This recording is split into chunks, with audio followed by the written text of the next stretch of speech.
الحمد لله نحمده ونستعينه ونستغفره ونعوذ بالله من شرور أنفسنا ومن سيئات أعمالنا من يهد الله فلا مضل له ومن يضلله فلا هادي له ونشهد أن لا إله إلا الله ونشهد أن سيدنا وسندنا وحبيبنا وطبيبنا وشفيعنا ومولانا محمد صلى الله عليه وآله وسلم.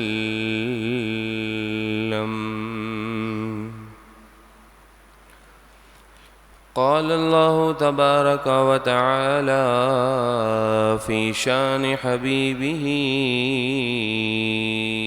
إن الله وملائكته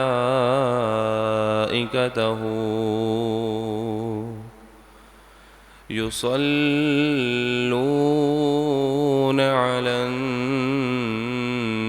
النبي يا أيها الذين آمنوا صلوا عليه وسلموا تسليما. بآواز بلند اللهم صل على سيدنا ومولانا محمد معدن الجود والكرم وآله وبارك وسلم.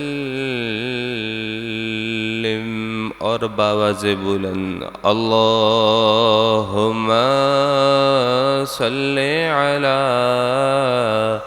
سيدنا ومولانا محمد معدن الجود والكرم وآله وبارك وسلم صلاة وسلاما عليك يا سيدي يا رسول الله صلى الله عليه وآله وسلم.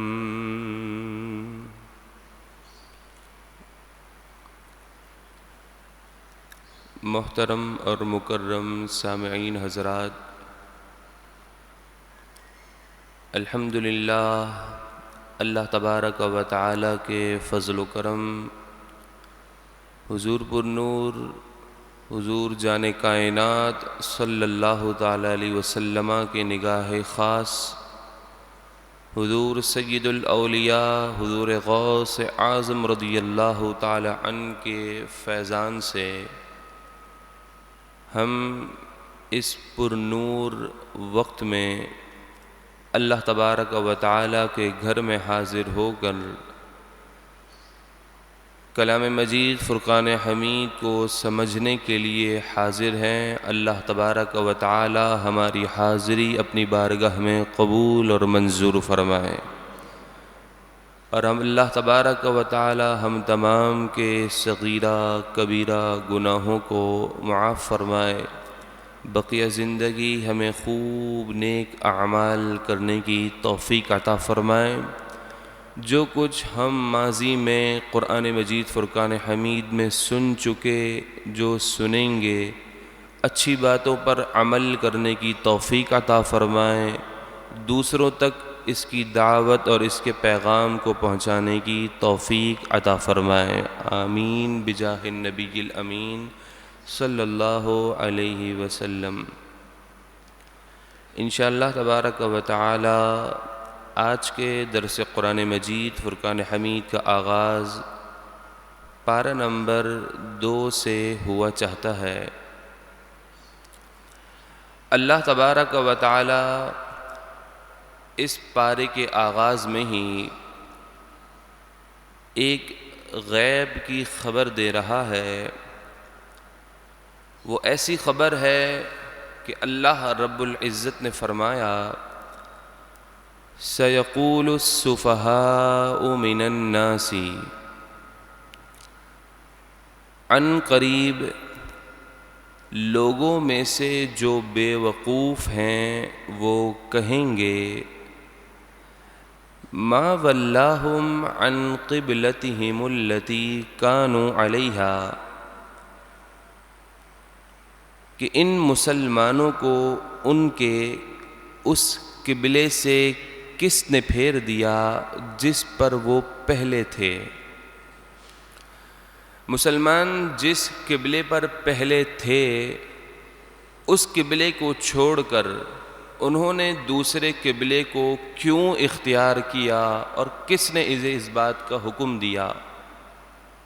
تو ان قریب بے وقوف لوگ اس بات پر اعتراض کریں گے۔ آیت کریمہ کا شان نزول یہ ہے کہ یہ آیت یہودیوں کے بارے میں نازل ہوئی کہ جب آقا دو جہاں صلی اللہ تعالیٰ علیہ وسلم ہجرت کرنے کے بعد مدینہ منورہ تشریف لائے تو آپ علیہ الصلاۃ والسلام کو بیت المقدس کی طرف منہ کر کے نماز پڑھنے کا حکم دیا گیا۔ چنانچہ ابتداءً 16 یا 17 مہینے جب گزر گئے تو اب بیت المقدس کے بجائے خانہ کعبہ کو قبلہ بنایا گیا۔ تو یہ تبدیلی قبلہ جب ہوا تو یہودیوں کو یہ بات سخت ناگوار گزری کہ یہودی بیت المقدس کی طرف منہ کر کے عبادت کرتے، تو انہیں یہ بات ناگوار گزری کہ کیوں مسلمانوں نے بیت المقدس کو چھوڑ کر خانہ کعبہ کو اپنا قبلہ بنایا۔ اسی طرح ایک اور بھی شان نزول ہے کہ یہودی کفار اور منافقین مسلمانوں کو طعنہ دیا کرتے تھے، تشنیع کیا کرتے تھے قبلے کے معاملے میں۔ تو ان کی اس طعنہ زنی کو اللہ تبارک و تعالی نے بیان کیا کہ جیسے ہی قبلے کی تبدیلی کا حکم آئے گا ان قریب یہ بے وقوف لوگ کہیں گے کہ کس چیز نے مسلمانوں کو ان کے قبلے سے پھیر دیا۔ محترم دوستو، ان الفاظ قرآنی سے ہمیں یہ بات سمجھ آئی کہ دین پر اعتراض کرنے والے وہ اللہ تبارک و تعالیٰ کے اس فرمان سے وہ بے وقوف ہیں، چاہے وہ دنیا کے اندر کتنی ہی سمجھ رکھتے ہوں، دنیا کے اعتبار سے ان کے پاس بڑا مال ہو، دولت ہو، عزت ہو، جاہ و جلال ہو، لیکن اگر ان کے پاس یہ ذہن ہے کہ وہ دین میں اعتراض کرتے ہیں، دین کی بات کو تسلیم کرنے کے بجائے اسے اپنی عقل سے سوچ کر اس پر اعتراض کریں، تو یہ طریقہ کار مسلمان کا نہیں، یہودیوں اور منافق کا ہے۔ دین پر اعتراض ہمیشہ یہودیوں نے کیا یا کفار نے کیا یا منافقین نے کیا۔ تو آیت کریمہ کے جز سے یہ معلوم ہوا کہ دین پر اعتراض کرنا یہ مسلمان کا کام نہیں، یہ تو یہودی اور منافقین کا کام ہے۔ پھر اس کے بعد فرمایا گیا قُل لِلَّهِ الْمَشْرِقُ وَالْمَغْرِبُ، اے محبوب صلی اللہ علیہ وسلم آپ فرما دیجئے کہ مشرق اور مغرب سب اللہ ہی کا ہے۔ یہاں پر قبلے پر اعتراض کرنے والوں کو جواب دیا گیا کہ چاہے بیت المقدس مسلمانوں کا قبلہ ہو یا خانہ کعبہ مسلمانوں کا قبلہ ہو، سارے کا سارا مشرق اور مغرب یہ اللہ ہی کا ہے۔ جب تک رب نے حکم دیا اس سمت نماز پڑھو تو مسلمانوں نے اس سمت میں نماز پڑھی، جب رب نے حکم دیا کہ اس سمت نہیں اب دوسری سمت میں نماز پڑھو تو مسلمان اس طرف چل پڑے۔ تو مسلمانوں کا یہ عمل یہ بتا رہا ہے کہ ہمارا رب جو ہمیں حکم دیتا ہے ہم اس پر عمل کرتے ہیں، یہ مسلمان کا طریقہ ہے۔ تو فرما دیا گیا اے محبوب آپ فرما دیجئے کہ مشرق اور مغرب اللہ ہی کا ہے، بندے کا کام فرما برداری کرنا ہے۔ یہ یہودی، یہ کفار، یہ منافقین سمتوں پر لڑ رہے ہیں کہ اس سمت کی طرف نہیں پڑھو، اس سمت کی طرف پڑھو، تو کہا یہ درست نہیں۔ جو کچھ بھی ہے یہ سب کا سب اللہ تبارک و تعالی ہی کا ہے۔ یہدی من یشاء الی صراط مستقیم، اللہ تبارک و تعالی جسے چاہتا ہے سیدھے راستے کی طرف ہدایت عطا فرماتا ہے۔ یاد رہے کہ حضرت آدم علیہ السلام سے لے کر حضرت موسیٰ علیہ السلام تک مسلمانوں کا قبلہ خانہ کعبہ ہی رہا ہے۔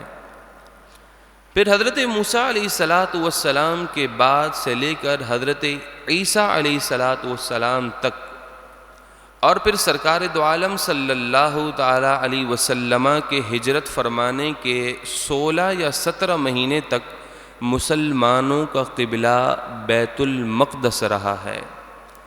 پھر اس کے بعد تبدیلی قبلہ کا حکم آیا تو اس کے بعد مسلمانوں کا قبلہ قیامت تک خانہ کعبہ ہی ہے۔ اور یہاں پر بھی ایک بات کی وضاحت کر دوں کہ جب جس زمانے میں بھی بیت المقدس مسلمانوں کا قبلہ رہا، اس زمانے میں بھی طواف اور حج وہ خانہ کعبہ کا ہی کیا جاتا رہا۔ اگرچہ مسلمانوں کا قبلہ بیت المقدس تھا، لیکن طواف کی برکتیں، طواف کی سعادت وہ بیت المقدس کو نہیں خانہ کعبہ کو ہی حصے میں آئی ہیں۔ آگے فرمایا وَكَذَلِكَ جَعَلْنَاكُمْ أُمَّةً وَسَطًا، اور اسی طرح ہم نے تمہیں ایک بہترین امت بنایا۔ اس آیت کریمہ میں اللہ تبارک و تعالی نے حضور جان کائنات صلی اللہ تعالی علیہ وسلم کے توسل اور وسیلے سے اس امت کو امتیازی خصوصیت عطا فرمائی ہے کہ فرمایا اللہ تبارک و تعالی نے تمہیں بہترین امت بنایا۔ وَكَذَلِكَ جَعَلْنَاكُمْ، جس طرح اللہ تبارک و تعالی نے تمہارے لیے قبلہ خانہ کعبہ قرار دیا، جس طرح اللہ تبارک و تعالی نے تمہیں ہدایت کا نور عطا فرمایا، اسی طرح اللہ نے تمہیں بہترین امت بنایا۔ یہ بہترین امت، یہ امت کی شان کی وجہ کیا ہے؟ تو کہا لِتَكُونُوا شُهَدَاءَ عَلَى النَّاسِ، تاکہ تم کل بروز قیامت اور اس دنیا میں لوگوں پر گواہ ہو جاؤ۔ اس امت کی یہ شان ہے کہ یہ امت دنیا میں بھی گواہ ہے اور آخرت میں بھی گواہی دے گی۔ دنیا میں گواہی کہ ایک مومن دوسرے مومن کے لیے گواہ بن جاتا ہے، اور ایک مومن کسی کافر کے لیے بھی گواہ بن جاتا ہے۔ تو دنیا میں گواہی تو یہ ہے، ہاں کافر وہ کسی مسلمان کے حق میں تو گواہی دے سکتا ہے لیکن مسلمان کے خلاف گواہی نہیں دے سکتا۔ اس بات کو سمجھیے گا کہ کافر مسلمان کے حق میں تو گواہی دے سکتا ہے لیکن مسلمان کے خلاف کھڑا ہو جائے اور مسلمان کے اگینسٹ کھڑے ہو کر گواہی دے تو کافر کی اتنی جرت نہیں کہ وہ مسلمان کے خلاف گواہی دے۔ تو اللہ تبارک و تعالیٰ نے مسلمان اور اس امت کو یہ امتیازی وصف عطا کیا کہ وہ دنیا میں بھی گواہ ہے اور آخرت میں بھی گواہ ہوگی۔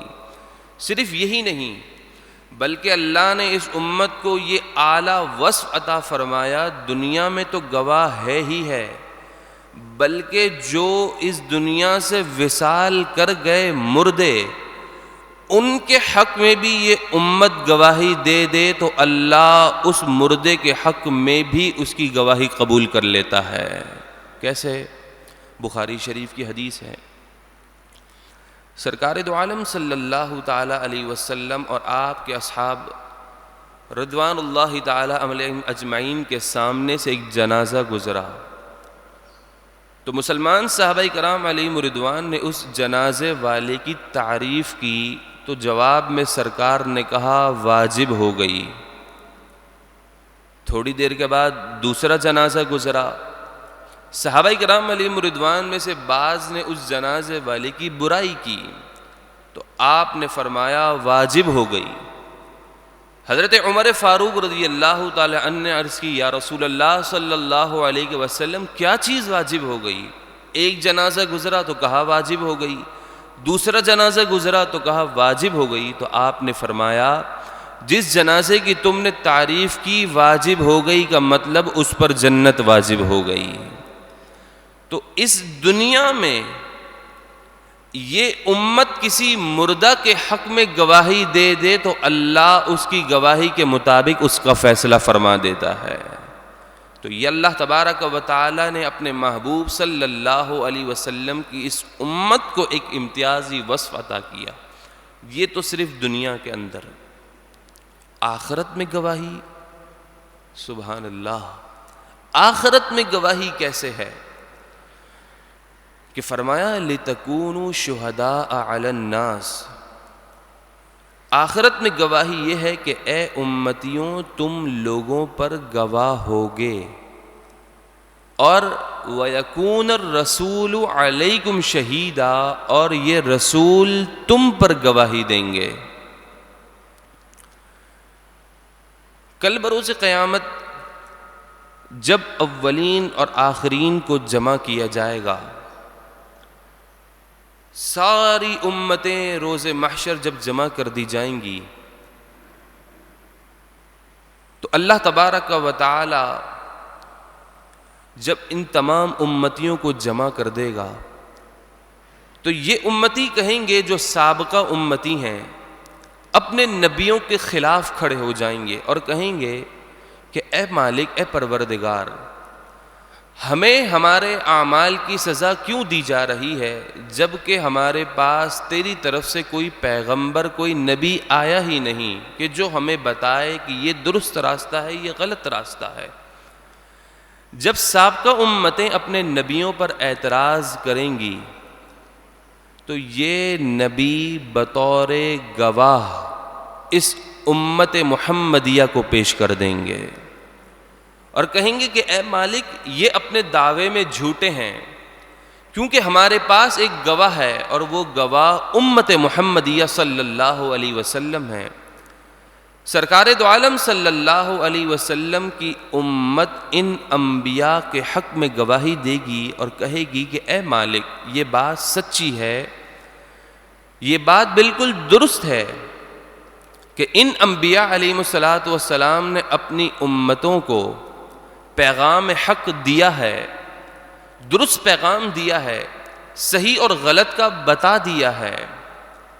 جب یہ امتی انبیاء علیہ السلام کے حق میں گواہی دیں گے تو کفار اعتراض کریں گے، سابقہ امتیں اعتراض کریں گی کہ اے مالک، گواہی تو وہ دیتا ہے جو سامنے موجود ہو، امت محمدیہ تو سب سے آخری امت ہے، یہ کیسے گواہی دے سکتی ہے؟ بات سمجھ آ رہی ہے؟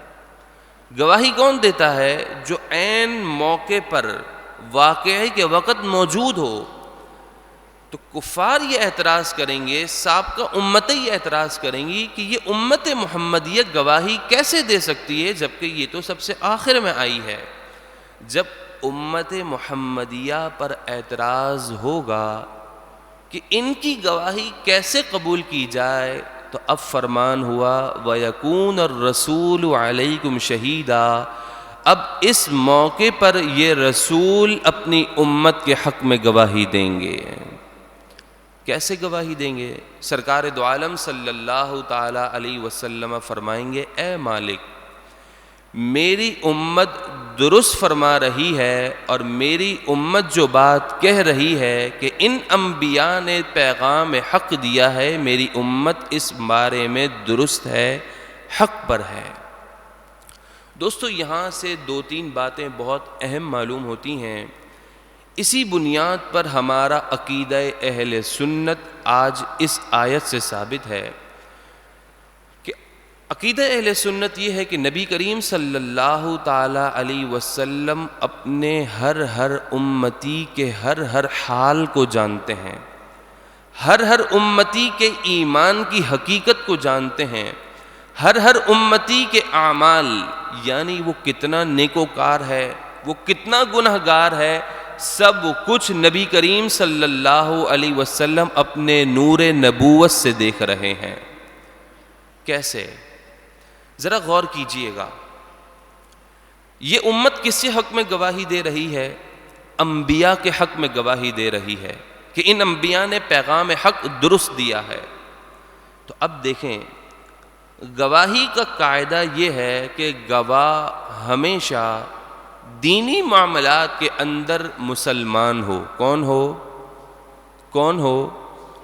تو نبی کریم صلی اللہ تعالی علیہ وسلم کا بعد میں آ کر یہ کہنا کہ میری امت یہ جو انبیاء کے حق میں گواہی دے رہی ہے، یہ اس بات کا ثبوت ہے کہ آپ یہ دیکھ رہے ہیں کہ میرا ہر امتی مسلمان ہے۔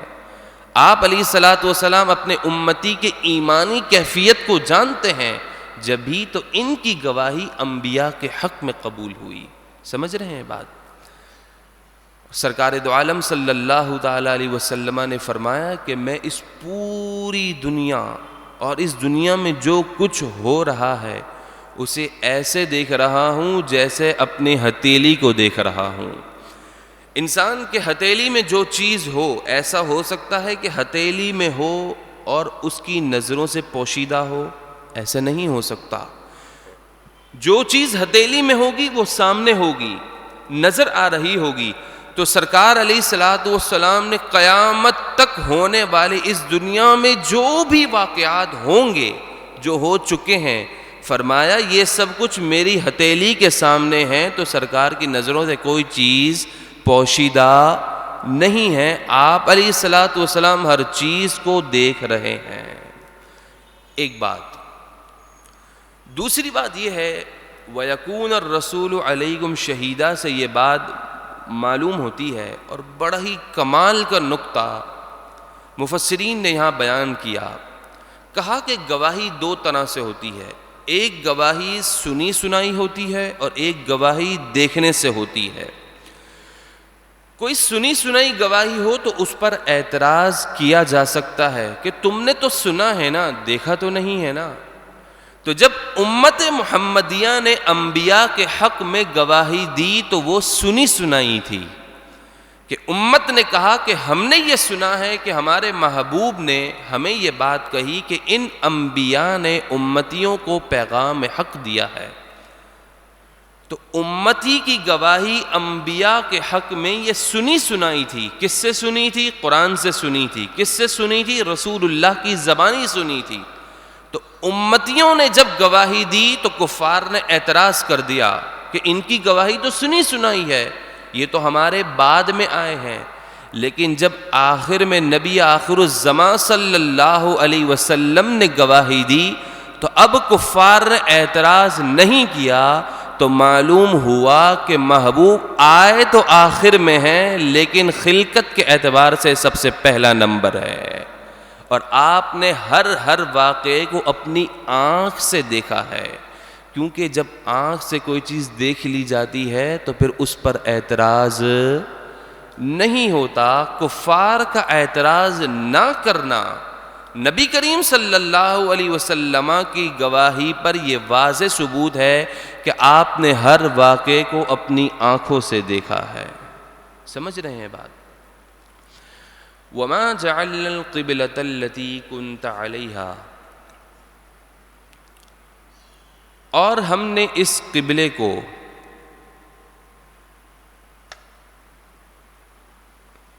اور اے محمدیہ، اے امت محمدیہ صلی اللہ علیہ وسلم، جس قبلے پر تم ہو، ہم نے اس قبلے کو نہیں بنایا مگر کیا بنایا؟ إِلَّا لِنَعْلَمَ مَن يَتَّبِعُ الرَّسُولَ، صرف یہی کہ ہم دیکھ لیں کہ کون اپنے رسول کی پیروی کرتا ہے. ممن ينقلب على عقبیہ، اور کون اپنے رسول کے اس حکم کی نافرمانی کرتا ہے.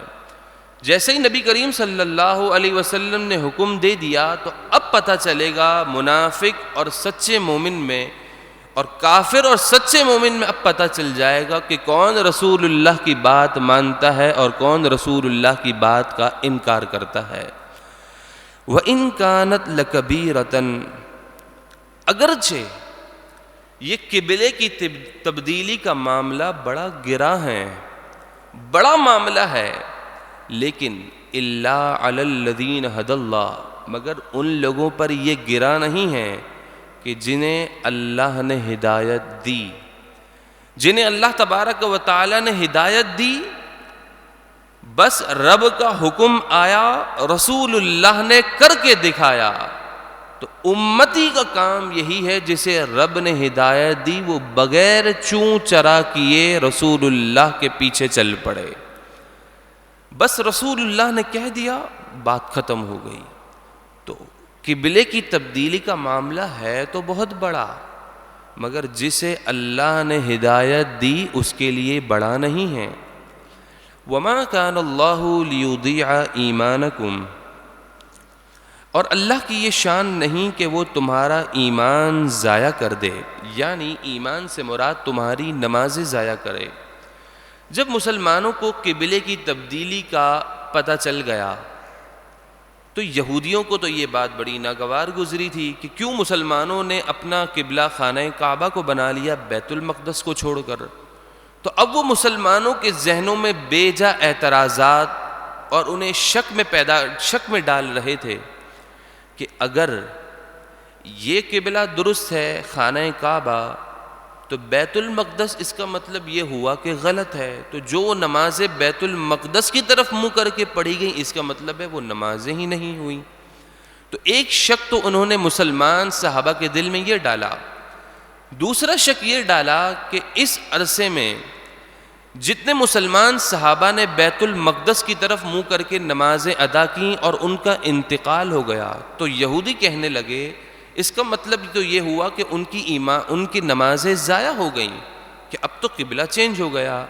تو اللہ تبارک و تعالی نے ان کے اس اعتراض کو بند کیا اور کہا، اے مسلمانوں، اے رسول اللہ کے وفادار غلاموں، وما کان اللہ لیضیع ایمانکم، اللہ کی یہ شان نہیں کہ وہ تمہاری نمازوں کو ضائع کر دے، بلکہ پہلے بیت المقدس کی طرف جنہوں نے نماز پڑھی وہ بھی رب کے حکم کے مطابق پڑھی، اور اب جو خانہ کعبہ کی طرف منہ کر کے نماز پڑھ رہے ہیں وہ بھی رب کے حکم کے مطابق پڑھ رہے ہیں.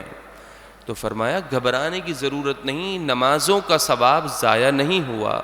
ان اللہ بالناس لرؤوف الرحیم، بے شک اللہ لوگوں پر بہت زیادہ مہربان رحم فرمانے والا ہے. آگے فرمایا قد نرى تقلب وجهك في السماء،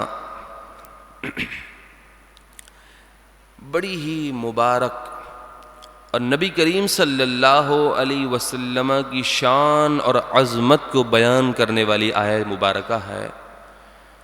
قد نرى، اے محبوب ہم بار بار دیکھ رہے ہیں، تقلب وجہک فی السماء کہ آپ کا چہرہ والضحیٰ نماز کی حالت میں بار بار آسمان کی طرف اٹھ رہا ہے۔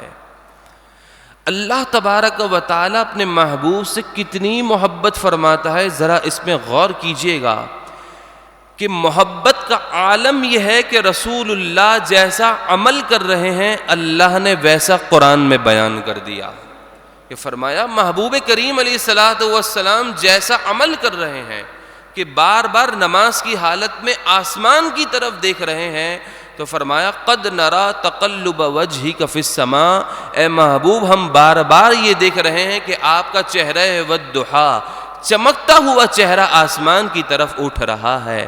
تو کیوں اٹھ رہا ہے؟ کس وجہ سے اٹھ رہا ہے؟ دراصل بات یہ تھی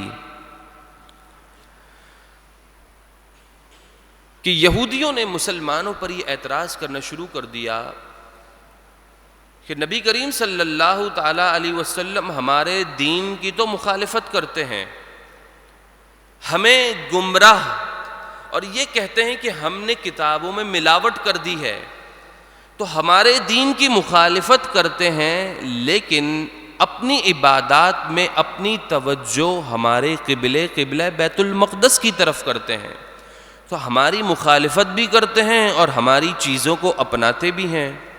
یہ یہودی نبی کریم صلی اللہ علیہ وسلم اور مسلمانوں پر اعتراض کرنے لگے، تو آپ علیہ الصلوۃ والسلام کے دل کی یہ خواہش تھی، تمنا تھی، آپ کی یہ رضا تھی کہ مسلمانوں کا قبلہ خانہ کعبہ کو قرار دیا جائے، تو چنانچہ آپ مسجد ذوالقبلتین میں مدینہ منورہ کے اندر نماز ظہر ادا فرما رہے تھے کہ سرکار دو عالم صلی اللہ تعالی علیہ وسلم نے نماز کی حالت میں بار بار اوپر دیکھ رہے تھے کہ اب کوئی حکم آ جائے، کہ اب کوئی حکم آ جائے، اس امید سے دیکھ رہے تھے کہ 2 رکعتیں ہو چکی تھیں۔ اللہ تبارک و تعالیٰ کا اپنے محبوب کریم صلی اللہ علیہ وسلم کا بار بار اس چہرے کو اوپر کی طرف اٹھانا اتنا پسند آ رہا تھا کہ ابھی 2 رکعتیں ہوئیں، فوراً ہی اللہ تبارک و تعالیٰ نے جبرائیل کو بھیجا اور کہا اے جبرائیل جا کر میرے محبوب کو کہہ دو فَلَنُوَلِّيَنَّكَ قِبْلَةً تَرْضَاهَا، اے محبوب ضرور بالضرور ہم آپ کو اس قبلے کی طرف پھیر دیں گے جس میں آپ کی رضا ہے، جس میں آپ کی خوشی ہے، جو آپ چاہتے ہیں وہی کر دیا جائے گا۔ یہ کون کہہ رہا ہے؟ یہ اللہ تبارک و تعالی جو کہ خالق کائنات ہے وہ کہہ رہا ہے۔ کس کی دل جوئی کر رہا ہے؟ کس کی خوشی کو خوشی سمجھ رہا ہے؟ 2 جہاں کے سردار، آمنہ کے لال، ہمارے آقا مولا صلی اللہ علیہ وسلم کہ فرمایا فَلَنُوَلِّيَنَّكَ قِبْلَةً تَرْضَاهَا، ضرور بالضرور ہم اس قبلے کی طرف آپ کو پھیر دیں گے جس میں اے محبوب آپ کی رضا ہے۔ تو جب مسلمانوں نے 2 رکعتیں نماز ظہر کی بیت المقدس کی طرف پڑھیں، جیسے ہی وحی نازل ہوئی سرکار نے قبلہ چینج کر دیا، مسلمان صحابہ کرام علی مردوان رسول اللہ کی معیت میں ہیں، جماعت میں ہیں، صحابہ کرام علی مردوان نے بھی اپنا قبلہ چینج کر دیا۔ دوستو یہاں ایک بات بڑی اہم اور قابل غور ہے، کسی بھی روایت سے یہ بات معلوم نہیں ہوتی کہ جب تبدیلی قبلہ کا حکم نماز کی حالت میں آیا تو کسی صحابی نے اعتراض کیا ہو، نہیں، بس رسول اللہ کا حکم آ گیا۔ یہ صحابہ کی سنت ہے کہ بغیر چوں چرا کے رسول اللہ کی اطاعت کرنا، یہ صحابہ کا طریقہ ہے۔ دین میں اعتراض کرنا کہ یہ بات سمجھ نہیں آ رہی، میری عقل سے ماں برا ہے، تو بھائی میری اور آپ کی عقل کا کیا لینا دینا دین مصطفیٰ کے اندر؟ ہماری حیثیت کیا ہے؟ جن کی ہستیوں کا اسلام پر قرضہ ہے، جن ہستیوں نے دین مصطفیٰ کے لیے اپنی جان کے نذرانے پیش کر دیے، جن ہستیوں نے دین مصطفیٰ کی بقا کے لیے اپنی نسلوں کو رسول اللہ کے دین پر قربان کر دیا، وہ بغیر چوں چرا کے رسول اللہ کا حکم مان لیتے ہیں، پھر نماز کے اندر جو فرض اعظم ہے اس نماز کے اندر انہوں نے قبلہ چینج کر لیا، کسی صحابی نے اعتراض نہیں کیا، تو دوستو ہم تو گناہ گار ہیں، ہمارا تو قدم قدم گناہوں میں مبتلا ہے، تو کیا ایک امتی کی یہ شان ہو کہ وہ نام تو رسول اللہ کا لے، وفادار تو صحابہ کا ہو، اور دین پر اعتراض کرے اور کہے کہ میری عقل میں یہ بات نہیں آتی؟ العیاذ باللہ، میری عقل میں نہیں آتی، اس لاکھ بار کروڑ مرتبہ نہ آئے، جن کے نام پر آج دین کھڑا ہے، انہوں نے ہمیں بتا دیا کہ اگر ہماری سنت پر چلنا ہے تو رسول اللہ کے حکم کو بغیر کسی شک اور تردد کے تسلیم کرنا ہے۔ آگے فرمایا فَوَلِّ وَجْهَكَ شَطْرَ الْمَسْجِدِ الْحَرَامِ، تو اے محبوب آپ اپنے چہرے والضحیٰ کو اب مسجد حرام کی طرف پھیر دیں۔ اب مسلمانوں کا قبلہ چینج ہو گیا، اور صرف نبی کریم صلی اللہ علیہ وسلم کو حکم نہیں ہوا، مسلمانوں سے بھی حکم ہوا، وَحَيْثُ مَا كُنْتُمْ فَوَلُّوا وُجُوهَكُمْ شَطْرًا، اے مسلمانوں تم بھی جہاں کہیں ہو اپنے چہروں کو مسجد حرام کی طرف پھیر لو۔ وَإِنَّ الَّذِينَ أُوتُوا الْكِتَابَ، اور بے شک وہ لوگ جنہیں کتاب دی گئی یعنی اہل کتاب، لَيَعْلَمُونَ، وہ بھی ضرور اس بات کو جانتے ہیں، انہیں اپنی کتابوں میں یہ بات معلوم ہے، ان کے انبیاء نے یہ بات انہیں بتا دی ہے کہ توریت کے اندر نبی کریم صلی اللہ علیہ وسلم کی یہ خصوصیت بیان کی گئی ہے کہ آپ ذو القبلتین یعنی دو قبلے والے ہوں گے، ایک قبلہ آپ کا بیت المقدس ہوگا، دوسرا خانہ کعبہ ہوگا۔ ان یہودیوں کو یہ بات معلوم ہے، ان کی کتابوں میں بھی یہ بات موجود ہے، تو جنہیں کتاب دی گئی لیعلمون، وہ ضرور جانتے ہیں، انہ الحق من ربہم، کہ یہ قبلے کی تبدیلی کا معاملہ ان کے رب کی طرف سے حق ہے، سچ ہے۔ اب حق تو ہے، سچ تو ہے، کمال تو یہ ہے نا کہ حق کو جانتے ہوئے حق کو تسلیم کرنا، لیکن ان یہودیوں نے تسلیم نہ کیا۔ وَمَا اللَّهُ بِغَافِلٍ عَمَّا يَعْمَلُونَ، جو وہ عمل کرتے ہیں اللہ اس سے غافل نہیں ہے۔ یہ یہودی اعتراض کر رہے ہیں، یہ منافقین قبلے کے معاملے پر اعتراض کر رہے ہیں، اے محبوب آپ پریشان نہیں ہوں، یہ جو کچھ کر رہے ہیں اللہ دیکھ رہا ہے۔ وَلَئِنْ أَتَيْتَ الَّذِينَ أُوتُوا الْكِتَابَ، اور اے محبوب صلی اللہ علیہ وسلم آپ اہل کتاب کے پاس ہر قسم کی بھی نشانیاں لے آئیں، ما تبعوا قبلتک، وہ آپ کے قبلے کی پیروی نہیں کریں گے، آپ جیسی بھی نشانی لے آئیں، ان کو ایک ایک نشانی بتائیں، آپ کیا نشانی لے کر آئیں، ان کے انبیاء نے تو ان کی کتابوں میں انہیں پڑھ پڑھ کر بتا دیا ہے، تو آپ جو بھی نشانی لے آئیں یہ آپ کے قبلے کی پیروی نہیں کریں گے۔ کیوں؟ کیونکہ ان کے دلوں میں رسول اللہ کے لیے بغض ہے، کیونکہ یہودیوں کے دلوں میں رسول اللہ صلی اللہ علیہ وسلم کے لیے حسد اور عناد موجود ہے۔ جس کے دل میں حسد ہو، بغض ہو اور عناد ہو، وہ حسد کی آگ میں اتنا بڑھ جاتا ہے کہ حق کو دیکھ بھی رہا ہوتا ہے لیکن حق کو تسلیم نہیں کرتا۔ یہ کن کا طریقہ ہے؟ یہ یہودیوں کا طریقہ ہے۔ سب کچھ دیکھ رہے ہیں، پہچان رہے ہیں، اپنی کتابوں میں دیکھ لیا، لیکن اے محبوب یہ آپ کے قبلے کی پیروی نہیں کریں گے۔ کیونکہ ان کے دلوں میں رسول اللہ سے بغض ہے۔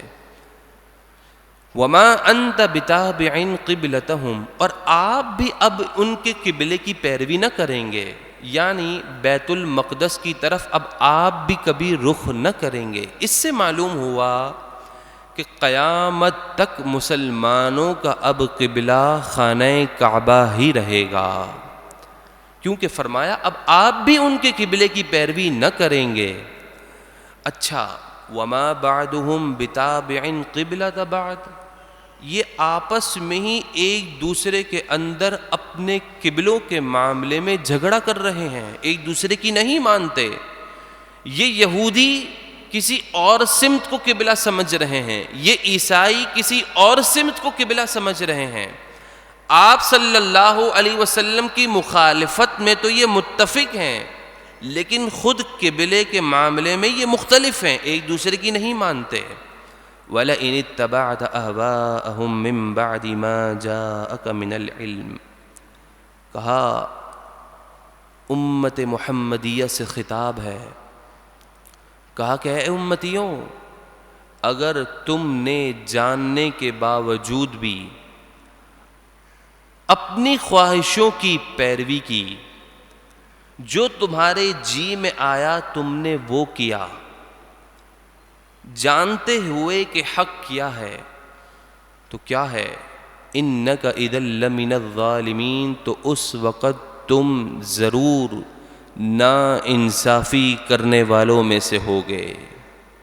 یہاں توجہ کیجیے گا، معاشرے کے اندر یہ بات بہت زیادہ عام ہے کہ میں تو ہر ایک شخص کی بات کو سنتا ہوں، اپنی چلاتا ہوں، اپنی کرتا ہوں، اس کی بھی بات سنتا ہوں، اس فلاں اسکالر کی بھی بات سنتا ہوں، اس کی بھی سنتا ہوں، اس کی بھی سنتا ہوں، سب کی سنتا ہوں، کرتا اپنی ہوں۔ تو اب دوستوں ذرا دیکھیے گا، قرآن کہہ رہا ہے اے لوگوں، یہ امت محمدیہ سے خطاب ہے، اے لوگوں اگر تم اپنی خواہش کے مطابق چلو، من بعد ما جاءک من العلم، بعد اس کے کہ تمہارے پاس حق آ چکا ہو، جب تمہیں علماء حق بتا رہے ہیں کہ یہ بات درست ہے، رسول اللہ صلی اللہ تعالی علیہ وسلم علم غیب جانتے ہیں، آپ علیہ الصلوۃ والسلام اپنے امتی کے ہر عمل سے واقف ہیں، سرکار دو عالم صلی اللہ علیہ وسلم اپنے روضہ انور سے امتی کے ہر حال پر واقف ہیں، آپ علیہ الصلوۃ والسلام بے مثل نور ہیں، بے مثل بشر ہیں۔ جب یہ آپ کو علماء حق بتا رہے ہیں تو اب کیوں سب کی سن کر اپنے جو دل میں آئے وہ کرنا ہے؟ یہ نہیں کرنا، آپ نے اپنی عقل کے مطابق نہیں چلنا۔ جب آپ کو قرآن سے بات واضح ہو گئی، حدیث سے بات واضح ہو گئی، آپ کو عقیدہ اہل سنت بتا دیا، قرآن اور حدیث سے ثابت ہو گیا، پھر اس کے بعد یہ کہنا کہ میں سب کی سنتا ہوں، اپنی کرتا ہوں، تو یہ گمراہیت کو لانے کا سب سے پہلا ذریعہ ہے۔ قرآن نے کہا اِنَّكَ اِذًا لَّمِنَ الظَّالِمِينَ، تو بے شک اس وقت تم اے لوگوں ضرور ظالم یعنی نا انصافی کرنے والے ہوگے۔ الَّذِينَ آتَيْنَاهُمُ الْكِتَابَ يَعْرِفُونَهُ، جن لوگوں کو کتاب دی گئی یعنی اہل کتاب یہودی اور عیسائی، یعرفونہ، وہ آپ علیہ الصلاۃ والسلام کو ایسے پہچانتے ہیں، کما یعرفون ابناءہم، جیسے وہ اپنے بیٹوں کو پہچانتے ہیں۔ ان کے انبیاء نے، یہودیوں کے انبیاء نے ان یہودیوں اور عیسائیوں کو ان کی کتابوں میں نبی آخر الزمان صلی اللہ علیہ وسلم کے تمام فضائل اور خصوصیتیں بیان کر دیں، تو کہا کہ یہ نبی اتنی معرفت رکھتے ہیں اور یہ اتنے واضح ہیں کہ اے یہودیوں، جتنے تم اپنے بیٹوں کو پہچانتے ہو اس سے کہیں بڑھ کر تم رسول اللہ کو پہچانتے ہو۔ حضرت عبداللہ بن مبارک رضی اللہ تعالی عنہ، آپ یہودیوں کے بہت بڑے عالم ہیں۔ جب آپ سرکار دو عالم صلی اللہ علیہ وسلم کی بارگاہ میں آئے اور آپ نے صرف پہلی مرتبہ رسول اللہ کی زیارت کی تو آپ صلی اللہ علیہ وسلم کے چہرے والضحا کو دیکھ کر آپ فوراً ایمان لے آئے، اور آپ سے پوچھا گیا کہ آپ کیوں ایمان لے آئے؟ تو آپ نے کہا کہ رسول اللہ کا چہرہ اتنا حسین تھا، اتنا جمیل تھا جیسا ہم نے اپنی کتابوں میں پڑھا تھا، تو آپ کے چہرے کو دیکھ کر میرے دل کی دنیا نے یہ گواہی دی کہ جھوٹوں کا چہرہ ایسا نہیں ہوتا۔ تو آپ کہتے ہیں میں نے رسول اللہ کو دیکھا اور میں فوراً پہچان گیا۔ تو حضرت عمر رضی اللہ تعالیٰ عنہ کہتے ہیں حضرت عبداللہ بن مبارک سے، اے عبداللہ بن مبارک، قرآن کریم فرقان حمید میں ہے کہ یہودی تو رسول اللہ صلی اللہ علیہ وسلم کو اپنے بیٹوں سے زیادہ پہچانتے ہیں، تو کیا یہ بات درست ہے؟ تو آپ نے کہا، حضرت عبداللہ بن مبارک نے کہا کہ ہمارے بیٹوں کی معرفت تو ہمیں ہماری عورتوں سے ہوئی ہے، کہ ہماری عورتوں نے کہا کہ یہ تمہارا بیٹا ہے، ہم نے مان لیا، لیکن یہاں رسول اللہ کی معرفت خود اللہ تبارک و تعالی نے کی ہے، تو کیوں پھر ہم اللہ تبارک و تعالی نے ہمیں بتایا اور ہم رسول اللہ کو نہ مانیں؟ تو رسول اللہ صلی اللہ علیہ وسلم کی معرفت ہمیں ہمارے بیٹوں سے کہیں زیادہ ہے۔ تو فرمایا وَإِنَّ فَرِيقًا مِّنْهُمْ، ان میں سے ایک گروہ ایسا بھی ہے، لَيَكْتُمُونَ الْحَقَّ، وہ حق کو پہچانتا بھی ہے لیکن اس کے باوجود وہ حق کو چھپاتا ہے، وَهُمْ يَعْلَمُونَ، حالانکہ وہ جانتے ہیں، ساری باتوں کو جانتے ہوئے وہ حق کو چھپاتے ہیں۔ الحق من ربک، یہ سارے کے سارے معاملات تمہارے رب کی طرف سے حق ہیں۔ فلا تکونن من الممترین، تو شک کرنے والے شک میں نہ پڑ، تو تم شک کرنے والوں میں سے ہرگز نہ ہونا۔ جب اللہ تبارک و تعالی نے کسی چیز کا حکم دے دیا، دینی یہ بات تمہیں پتہ چل گئی، تو اب مومن کا کام شک کرنا نہیں ہے، فوراً اس حق کو تسلیم کرنا یہ مومن کا شیوہ ہے۔ اللہ تبارک و تعالی ہم تمام کو دینی احکامات صحیح طرح سے دل و جان سے قبول کرنے کی توفیق عطا فرمائے۔ بآواز بلند درود پاک کا نذرانہ پیش کیجیے۔ اللہم صلی علی سیدنا مولانا۔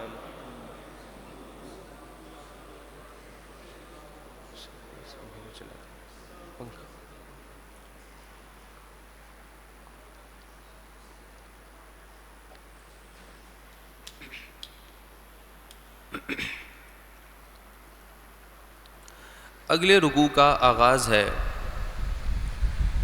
ارشاد ربانی ہے وَلِكُلٍّ وِجْهَةٌ هُوَ مُوَلِّيهَا،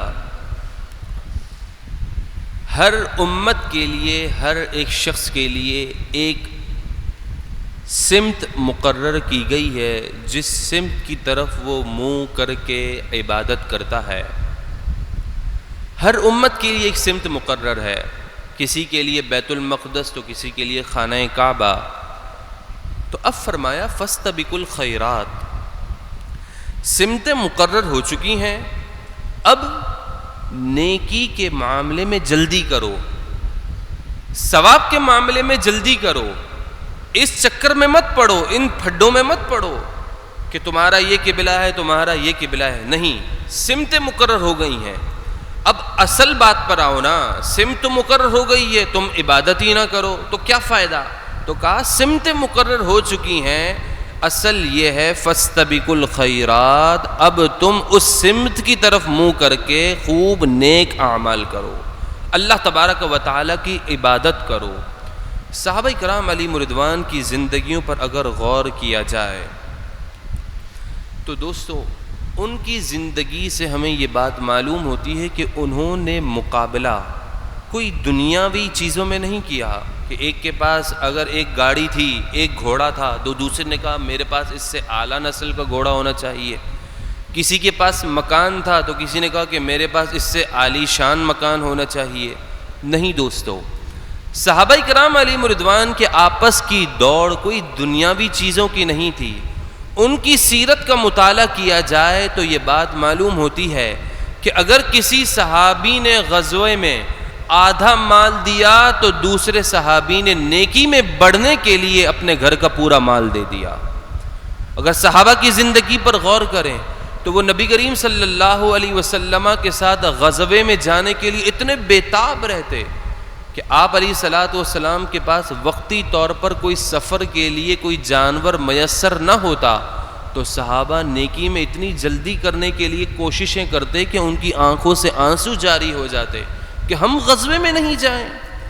صحابہ نیکی میں اتنی تیزی کرتے تھے کہ باپ اور بیٹے کے درمیان جھگڑا کوئی وراثت پر نہیں ہو رہا کہ تو نے میرا مال لے لیا، تو نے میرا مال لے لیا، نہیں، صحابہ اور صحابہ کے بیٹوں کے درمیان جو تنازع ہوا وہ اس بات پہ ہوا کہ بیٹا بھی کہہ رہا ہے کہ مجھے بھی جہاد میں جانا ہے، اور باپ کہہ رہا ہے کہ نہیں بیٹا کہتا ہے مجھے جانا ہے۔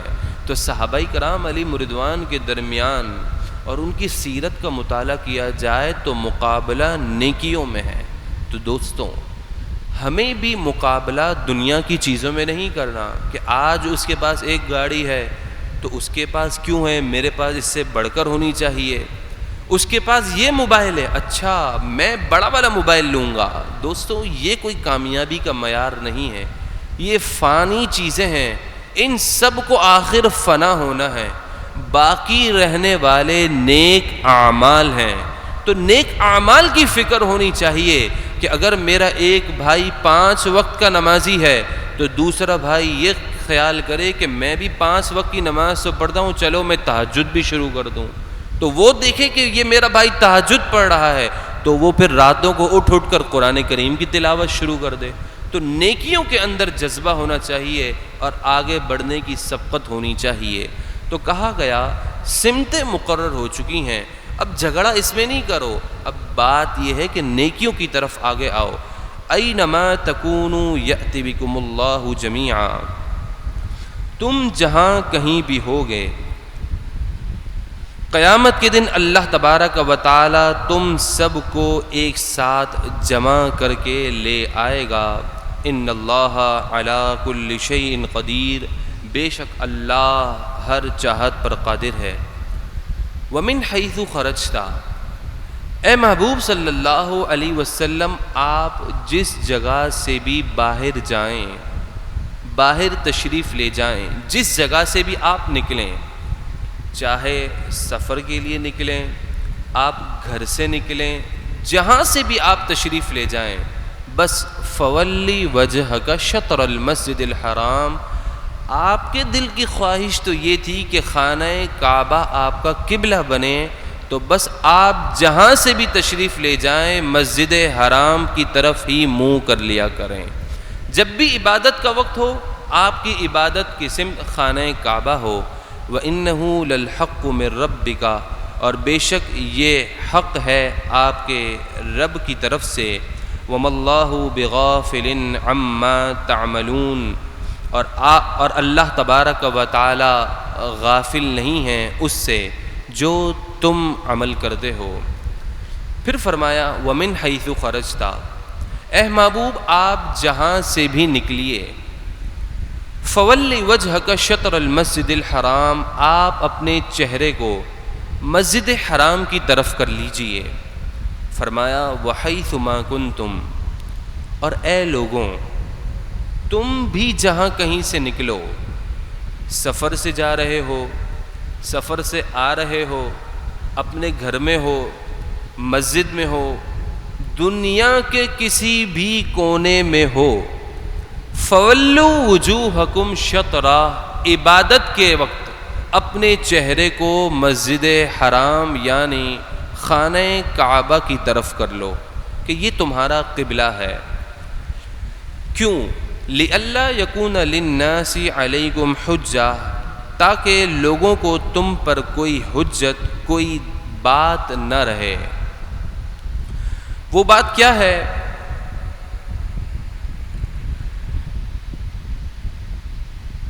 وہ اعتراض یہ ہے کہ یہودی یہ اعتراض نہ کریں کہ یہ نبی تو ہمارے دین کی مخالفت کرتے ہیں، اور جب ہماری کتابوں میں یہ بات آ گئی کہ یہ نبی 2 قبلے والے ہوں گے اور ان کا آخری قبلہ خانہ کعبہ ہوگا، تو اب اے مسلمانوں تم اپنا چہرہ خانہ کعبہ کی طرف نہ کرو گے تو یہودی تم پر اعتراض کریں گے کہ یہ تو اپنے نبی کی بات بھی نہیں مانتے، اور خود وہ ایسا اعتراض کریں گے کہ ہماری کتاب میں تو یہ موجود ہے کہ یہ نبی خانہ کعبہ ان کا آخری قبلہ ہوگا۔ تو کہا کہ تم ان کے اعتراض کو ختم کرنے کے لیے خانہ کعبہ کی طرف منہ کرو، ہاں الا الذین ظلموا منہم، مگر ان میں سے جو نا انصافی کرے۔ حجت قائم ہو گئی، بات واضح ہو گئی، اس کے باوجود بھی وہ بیت المقدس کی طرف منہ کر کے نماز پڑھے تو وہ ظالم ہے، نا انصافی کرنے والا ہے۔ بات واضح ہو گئی، اس کے بعد بھی واضح ہونے کے باوجود بھی پہلی روش پر ہی چل رہا ہے، تو فرمایا فلا تخشوہم، اے لوگوں، اے امت محمدیہ صلی اللہ علیہ وسلم، تم خانہ کعبہ کی طرف منہ کر کے نماز پڑھ رہے ہو تو کفار تم پر اعتراض کر رہے ہیں، یہ یہودی تم پر اعتراض کر رہے ہیں، تمہیں طعنہ دے رہے ہیں، تمہارے پیٹھ پیچھے باتیں کر رہے ہیں، تو یاد رکھو تم کس کے لیے کر رہے ہو؟ تم اللہ کے لیے کر رہے ہو۔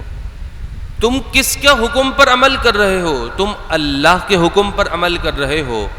تو تم ان کی باتوں میں آ کر ان کے طعنوں کا اتنا اثر قبول نہ کرو کہ تم ان سے ڈرنے لگ جاؤ، تمہیں ان سے خوف ہو، ایسا نہ کرنا۔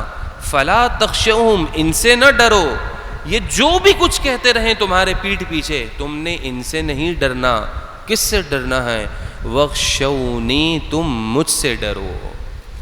تم یہ دیکھو کہ میں تمہارا رب ہوں، میں نے جو حکم دیا ہے تم نے اس پر عمل کرنا ہے، تو تم ان کی باتوں میں آ کر ان سے نہ ڈرو، مجھ سے ڈرو، کیونکہ جو مجھ سے ڈرتا ہے پھر وہ کسی دنیا والے سے نہیں ڈرتا۔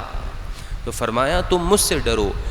وَلِأُتِمَّ نِعْمَتِي عَلَيْكُمْ، اور اس لیے تاکہ میں اپنی نعمت کو تم پر تمام کر دوں، وَلَعَلَّكُمْ تَهْتَدُونَ، اور کسی طرح تمہیں ہدایت عطا کر دوں۔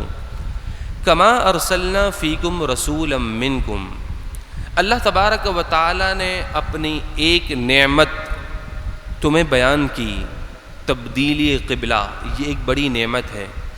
اس نعمت کے بعد اللہ تبارک و تعالی نے نعمت کی جان اپنے آقا کریم علیہ الصلاۃ والسلام کی بعثت کو بیان کیا۔ فرمایا کما ارسلنا فیکم رسولا منکم، جیسا اللہ تبارک و تعالی نے تمہیں وہ نعمت عطا کی، اسی طرح ہم نے تم میں اپنا ایک رسول بھی بھیج دیا۔ یتلو علیکم آیاتنا، اس کی شان یہ ہے کہ وہ تم پر ہماری آیتیں تلاوت کرتا ہے۔ وَيُزَكِّيكُمْ، اور وہ تمہارے دلوں کی پاکیزگی کرتا ہے، تمہارے نفوس کو پاکیزہ کرتا ہے۔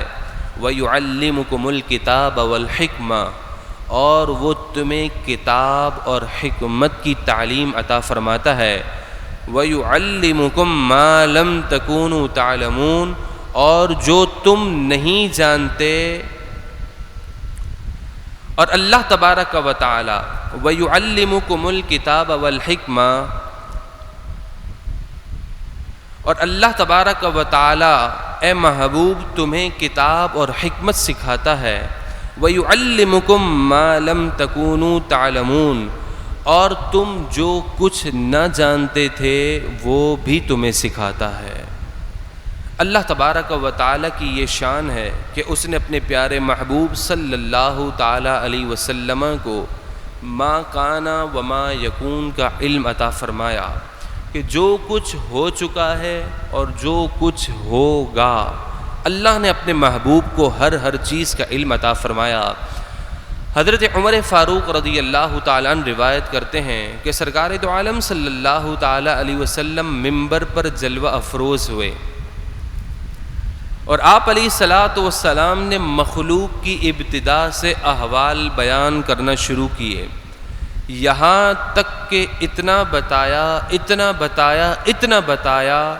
حتیٰ دخل اہل الجنت منازلہم و اہل النار منازلہم، رسول اللہ نے جو ہو چکا اس کی بھی خبر دی، جو ہو رہا ہے اس کی بھی خبر دی، جو ہوگا اس کی اتنی خبر دی، یہاں تک کہ جو آخری جنت میں جائے گا اس کا نام بھی بتا دیا، اور جو آخری جہنم میں جائے گا اس کا نام بھی بتا دیا۔ تو اللہ تبارک و تعالی نے اپنے محبوب کو مستقبل کا بھی علم عطا فرمایا، تو اب فرمایا فاذکرونی، تم میرا ذکر کرو، اذکرکم، میں تمہارا چرچا کر دوں گا۔ یاد رکھیے گا، ہم کہتے ہیں اللہ تبارک و تعالی ہم پر اپنا کرم فرمائے، فضل فرمائے۔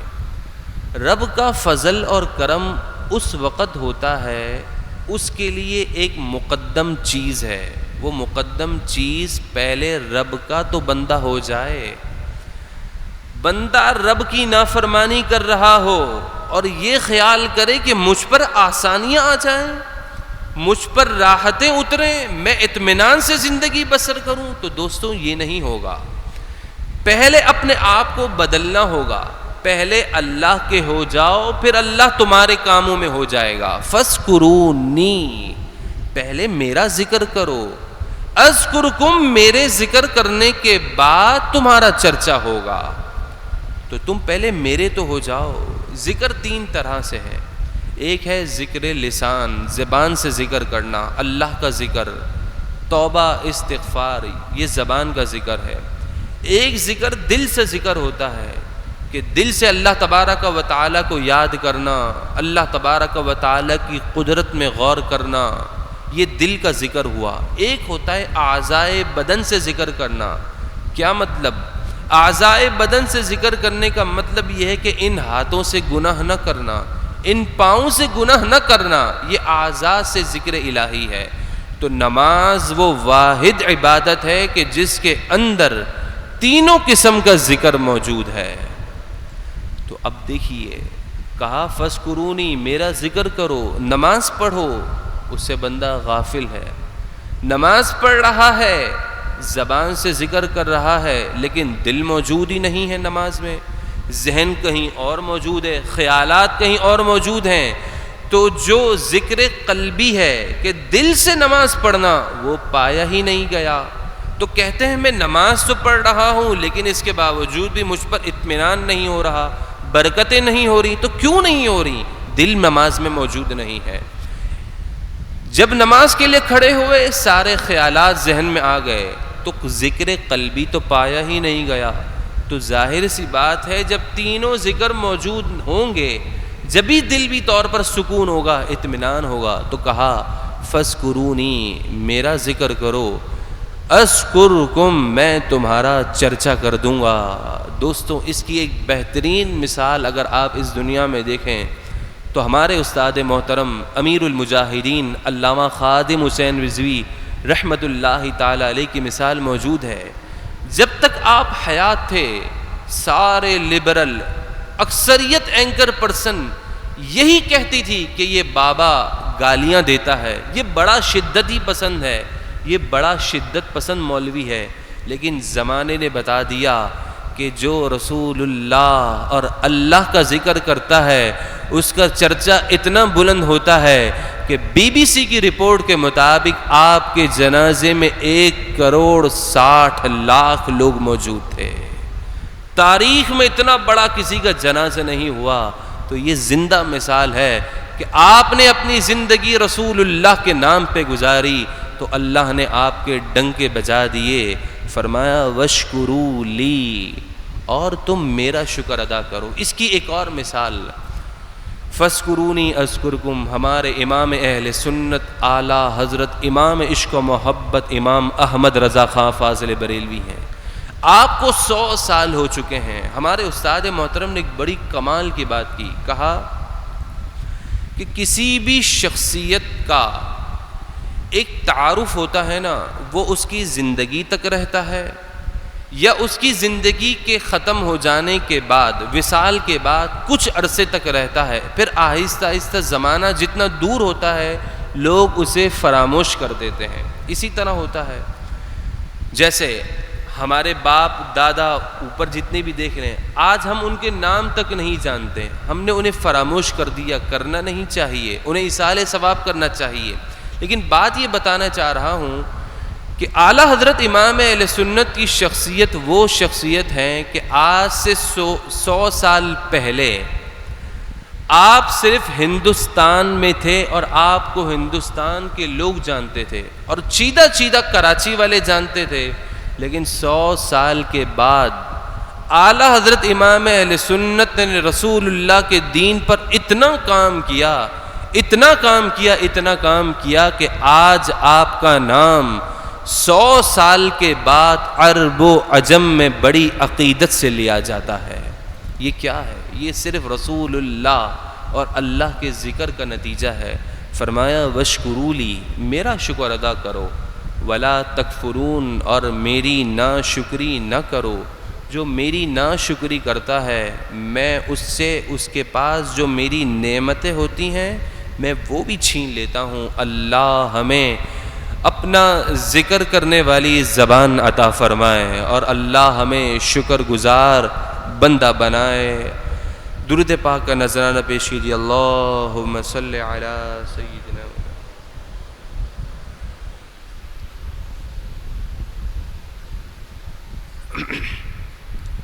اگلے رکوع کا آغاز ہے۔ یا ایہا الذین آمنوا، اے ایمان والو، استعینوا بالصبر والصلاۃ، تم صبر اور نماز کے ذریعے مدد طلب کرو۔ ذرا غور کیجئے گا کہ یہاں پہ ذکر ہوا صبر اور نماز کے ذریعے مدد طلب کرو۔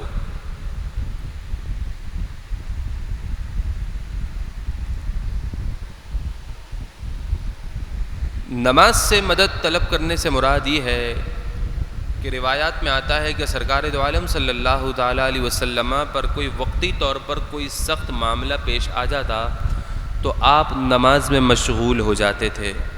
اس سے علماء نے یہ بات اخذ کی کہ جب بھی کوئی مشکل ہو، کوئی پریشانی ہو تو صلاۃ الحاجات کے نفل پڑھ لیے جائیں، اللہ اس پریشانی کو دور فرما دیتا ہے۔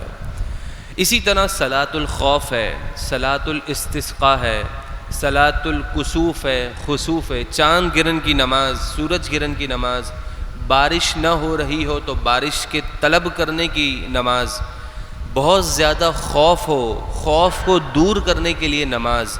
تو کہا کہ جب تم پریشان ہو تو صبر اور نماز کے ذریعے مدد طلب کرو۔ دوستو یہاں ایک بات قابل غور ہے، جن لوگوں کو اس بات کا بڑا درد ہے نا کہ صرف اللہ ہی مدد کرتا ہے اور اللہ کے علاوہ کوئی اور مدد نہیں کر سکتا، تو دوستوں یہ نظریہ غلط ہے۔ اللہ نے اپنے پیاروں کو اتنی طاقت عطا فرمائی ہے کہ وہ اللہ کی دی ہوئی طاقت سے بندوں کی مدد کے لیے فوراً آ جاتے ہیں۔ یہ ہمارا عقیدہ ہے۔ یہ عقیدہ کہاں سے ثابت ہوا؟ قرآن کی اس آیت سے ثابت ہوا۔ کیسے؟ دیکھیں، کہا استعینوا بالصبر والصلاۃ، نماز سے مدد طلب کرے، نماز سے مدد طلب کرو۔ نماز کیا چیز ہے؟ آپ نے کبھی صرف نماز کو دیکھا ہے اپنی آنکھوں سے؟ نماز کا کوئی وجود نہیں ہے، نماز کا وجود نماز پڑھنے والے سے ہوتا ہے۔ اسی طرح ہی ہے نا، جب نماز پڑھنے والا ہوگا اسے دیکھ کر یہ کہا جائے گا کہ یہ نمازی ہے۔ اکیلے نماز کا کوئی وجود نہیں ہے۔ آپ نے کبھی صبر کو دیکھا ہے؟ صبر کو کسی نے نہیں دیکھا۔ آپ نے صابر کو دیکھا ہوگا، اس کے اندر ایک صفت ہے، صفت صبر، پھر آپ کہیں گے کہ یار یہ شخص بڑا صابر ہے کیونکہ اس کے اندر صفت صبر موجود ہے۔ تو صبر اور نماز کی اپنی کوئی حیثیت نہیں، کوئی وقت نہیں۔ جب اس کے اندر کوئی موصوف ایڈ ہو جاتا ہے، صبر صابر سے ہے، صابر ہوگا تو صبر ہے۔ نماز کچھ نہیں ہے، مصلی نماز پڑھنے والا ہوگا تو نماز ہے۔ تو کہا کہ صبر اور نماز سے مدد طلب کرو۔ تو جب صبر اور نماز سے مدد طلب کرنا یہ قرآن کا حکم ہے تو یہ بات واضح ہوئی کہ صابر سے اور مصلی نماز پڑھنے والے سے مدد طلب کرنا یہ تو بدرجہ اولا قرآن سے ثابت ہے۔ کیونکہ جب صفت ہے نا، نماز اور صبر یہ صفت ہے، صفت بغیر موصوف کے نہیں پائی جا سکتی۔ تو موصوف قرآن کہہ رہا ہے صفت سے مدد طلب کرو، تو صفت کا وجود بغیر موصوف کے ہو ہی نہیں سکتا، تو یہ بات واضح ہوئی کہ مصلی یعنی نماز پڑھنے والے سے مدد طلب کرو۔ تو جب ایک نماز پڑھنے والے سے مدد طلب کرنے کا حکم قرآن دے رہا ہے، تو جن کی وجہ سے ہم پر یہ نماز فرض ہوئی ان سے مدد طلب کرنا یہ قرآن سے ثابت ہے۔ سمجھ رہے ہیں بات؟ تو کہا استعینوا بالصبر والصلاۃ، صلاۃ اور صبر سے مدد طلب کرو، ان اللہ مع الصابرین، بے شک اللہ صبر کرنے والوں کے ساتھ ہے۔ ولا تقولوا لمن يقتل في سبيل الله اموات، جو راہ خدا میں شہید کر دیے جائیں انہیں مردہ نہ کہو، بل احیاء، بلکہ وہ زندہ ہیں۔ کیا کہا؟ بلکہ وہ زندہ ہیں۔ راہ خدا میں شہید ہونے والا وہ ہمیشہ کے لیے زندہ ہے، ولکن لا تشعرون، ہاں لیکن یہ یاد رکھنا ان کی زندگی ایسی نہیں جیسے تم سمجھ رہے ہو، وَلَٰكِن لَا تَشْعُرُونَ، ان کی زندگی تو وہ زندگی ہے اے لوگوں، ان کی زندگی کا تمہیں شعور بھی نہیں ہے کہ انہیں کیسی زندگی اللہ نے عطا کی ہے۔ حدیث پاک میں ہے کہ یہاں پر شہید کیا جاتا ہے، اس کی روح یہاں جیسے ہی قبض ہوتی ہے اور اس کی روح آسمانوں میں جاتی ہے، تو اس کی روح سبز پرندوں کی شکل میں جنت میں جا کر جنت کی سیر کرتی ہے اور جنتی نعمتیں اور میوے کھاتی ہے۔ تو کہا جو شہید ہو جائے اسے مردہ نہ کہو، بلکہ وہ زندہ ہے، اور لیکن تمہیں شعور نہیں۔ وَلَنَبْلُوَنَّكُمْ بِشَيْءٍ مِّنَ الْخَوْفِ وَالْجُوعِ وَنَقْصٍ مِّنَ الْأَمْوَالِ، اور ضرور بالضرور ہم تمہیں کچھ خوف سے آزمائیں گے، اور کبھی بھوک سے آزمائیں گے، کبھی مال کی کمی سے آزمائیں گے، اور کبھی جانوں کی کمی سے، اور کبھی اولاد کی کمی سے آزمائیں گے۔ خوف کی کمی کا مطلب یہ ہے کہ اللہ تبارک و تعالیٰ کے خوف سے آزمائیں گے۔ والجوع، بھوک سے آزمائیں گے، مطلب تم پورا سال محنت کرو گے، آخر میں اللہ کا حکم آئے گا کہ زکوٰۃ دینی ہے، صدقہ دینا ہے، خیرات کرنی ہے، تو پھر اللہ تبارک و تعالیٰ کے حکم پر عمل کرنا ہے اور زکوٰۃ دینی ہے۔ تو اللہ کبھی مال کی کمی سے تمہیں آزمائے گا، وَنَقْصٍ مِّنَ الْأَمْوَالِ، مال کی کمی سے آزمائے گا، وَالْجُوعِ، بھوک سے بھی آزمائے گا، وقتی طور پر آزمائش ہوگی، کھانے کے لیے کچھ نہیں ہوگا تو اس سے بھی آزمائے گا، وَالْأَنفُسِ، اور جانوں کی کمی سے آزمائے گا، طرح طرح کی بیماریاں ہوں گی، ان بیماریوں میں انسان کو مبتلا کر دیا جائے گا اور اس سے اموات واقع ہو جائیں گی، تو ان کی کمی سے آزمائے گا۔ والثمرات، ثمرات سے مراد پھل بھی ہیں اور اس سے مراد اولاد بھی ہے، کہ کسی کو اللہ اولاد کی نعمت دے گا اور کسے نہیں دے گا، تو ان کی کمی سے آزمائے گا۔ لیکن جتنی بھی آزمائش ہو، یاد رکھنا آزمائش کے وقت ہی تو اصل بندے کا پتہ چلتا ہے کہ وہ اپنے رب کا کتنا فرما بردار ہے۔ آزمائش کے وقت ہی تو پتہ چلتا ہے کہ یہ بندہ اپنے رب کا کتنا شکر گزار ہے۔ تو فرمایا تم ان آزمائش پر صبر کرنا، کیونکہ صبر کا نتیجہ یہ ہے وَبَشِّرِ الصَّابِرِينَ، اور اے محبوب آپ صبر کرنے والوں کو خوشخبری سنا دیجئے۔ الَّذِينَ إِذَا أَصَابَتْهُمْ مُصِیبَةٌ، وہ لوگ کہ جب انہیں کوئی مصیبت پہنچتی ہے تو وہ کہتے ہیں اِنَّا لِلَّهِ، بے شک ہم اللہ کے لیے ہیں، وَإِنَّا إِلَيْهِ رَاجِعُونَ، اور ہم اسی کی طرف لوٹنے والے ہیں۔ جب بھی آپ کو کوئی مصیبت پہنچے، پریشانی آئے، کوئی تکلیف آئے، تو قرآن مجید فرقان حمید کے اس حکم کے مطابق فوراً اِنَّا لِلَّهِ وَإِنَّا إِلَيْهِ رَاجِعُونَ پڑھ لینا چاہیے۔ حدیث پاک میں مصیبت کے وقت اس پڑھ لینے کے بڑے فضائل بیان کیے گئے ہیں۔ چنانچہ ام المؤمنین حضرت ام سلمہ رضی اللہ تعالی عنہا روایت کرتی ہیں کہ میں نے نبی کریم صلی اللہ علیہ وسلم سے یہ سنا تھا کہ جب تم پر کوئی مصیبت پہنچے تو تم انا للہ و انا الیہ راجعون پڑھ لیا کرو۔ تو کہتی ہیں کہ میرے شوہر ابو سلمہ کا انتقال ہو گیا، یہ بہت بڑی مصیبت تھی مجھ پر۔ کیونکہ حضرت ابو سلمہ وہ شخصیت تھے کہ جنہوں نے وہ ہستی تھے کہ جنہوں نے اسلام کے لیے سب سے پہلے ہجرت کی ہے۔ تو حضرت ام سلمہ کہتی ہیں کہ آپ کے انتقال کے بعد یہ اتنی بڑی مصیبت تھی کہ میں سوچتی تھی کہ اتنی بڑی مصیبت پر اس سے بہتر مجھے کیا چیز ملے گی۔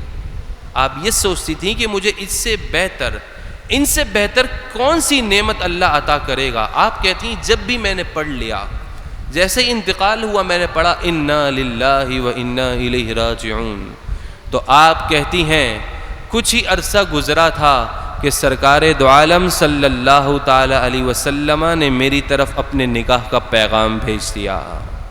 تو آپ کہتی ہیں کہ حضرت ابو سلمہ سے بہت بہتر اللہ نے مجھے دو جہاں کے سردار کے نکاح میں دے دیا۔ تو جب بھی کوئی مصیبت آ جائے تو انا للہ و انا الیہ راجعون پڑھ لینا چاہیے۔ یہاں تک کہ ایک مرتبہ نبی کریم صلی اللہ تعالی علیہ وسلم کا چراغ بجھ گیا تو آپ نے انا للہ و انا الیہ راجعون پڑھا۔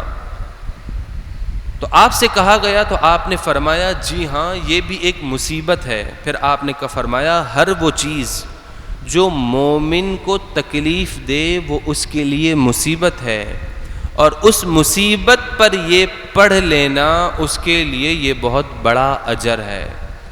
تو ہمیں بھی چاہیے کہ ہمارے ہاں کبھی لائٹ چلی جاتی ہے، کبھی کوئی بھی معاملہ ہو جائے تو انا للہ و انا الیہ راجعون پڑھنے کی عادت بنائیں۔ اولئک علیہم صلوات من ربہم ورحمہ، یہی وہ لوگ ہیں کہ ان پر ان کے رب کی طرف سے درود ہیں اور رحمت ہے۔ وَأُولَئِكَ هُمُ الْمُهْتَدُونَ، اور یہی لوگ ان کے رب کی طرف سے ہدایت پر ہیں، یعنی صبر کرنے والے۔ ان الصفا والمروہ من شعائر اللہ، صفا اور مروہ یہ اللہ کی نشانیوں میں سے ایک نشانی ہے۔ فمن حج البیت او اعتمر، تو جو بیت اللہ کا حج کرے یا عمرہ کرے، فلا جناح علیہ ان یطوف بہما، تو اس پر کوئی گناہ نہیں کہ وہ صفا مروہ کے درمیان سعی کرے۔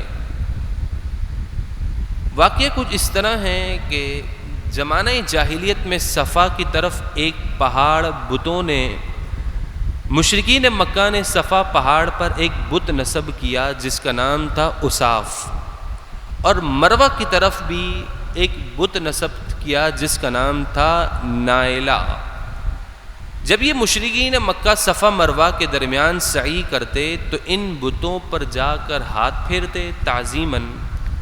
تو بعد میں مسلمانوں نے جب صفا مروہ کے درمیان سعی کی تو انہیں دل میں یہ خیال آیا کہ یہ تو ایک مشابہت ہندوؤں سے ہے، مشرکین مکہ سے ہے، بتوں سے ہے، کہ وہ بھی اپنے بتوں کی پوجا کرنے کے لیے ان پر تعظیماً ہاتھ پھیرتے تھے سعی کے وقت، تو ہم بھی سعی کر رہے ہیں، کہیں غلط تو نہیں کر رہے؟